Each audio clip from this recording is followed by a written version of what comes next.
So Festus, having come into that part of the country which was under his rule, after 3 days went up to Jerusalem from Caesarea.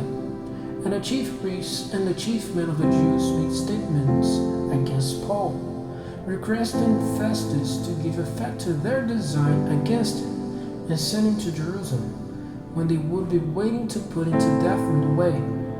But Festus in answer said that Paul was being kept in prison at Caesarea, and that in a short time he himself was going there.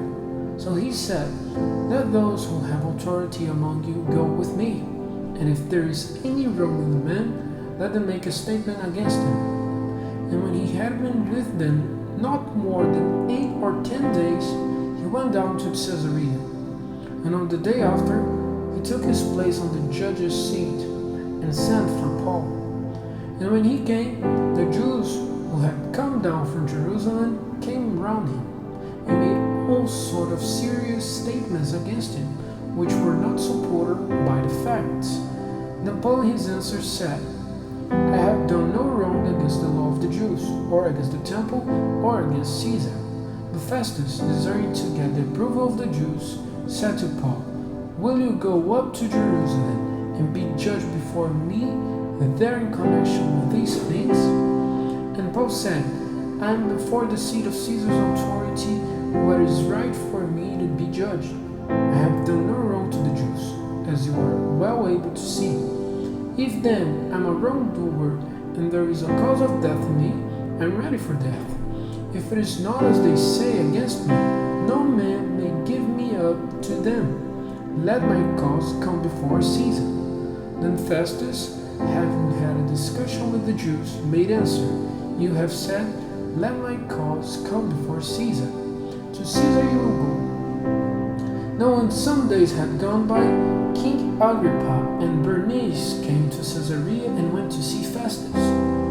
And as they were there for some days, Festus gave them Paul's story, saying, "There is a certain man here who was put in prison by Felix, against whom the chief priests and the rulers of the Jews made a statement when I was at Jerusalem, requesting me to give a decision against him. To whom I gave answer that is not the Roman way to give a man up till he has been face to face with those who are attacking him and has had a chance to give an answer to the statements made against him. So when they had come together here, straightway on the day after, I took my place on the judge's seat and sent for the man. But when they got up, they said nothing about such crimes as I had in mind, and had certain questions against him in connection with their religion and about one Jesus, now dead, who Paul said was living. And as I had not enough knowledge for the discussion of these things, I made a suggestion to him to go to Jerusalem and be judged there. But when Paul made a request that he might be judged by Caesar, I gave orders for him to be kept till I might send him to Caesar. And Agrippa said to Festus, "I have desired to give the man a hearing myself. Tomorrow," he said, "you may give him a hearing." So on the day after, when Agrippa and Bernice in great glory had come into the public place of hearing, with the chief of the army and the chief men of the town, at the order of Festus, Paul was sent for.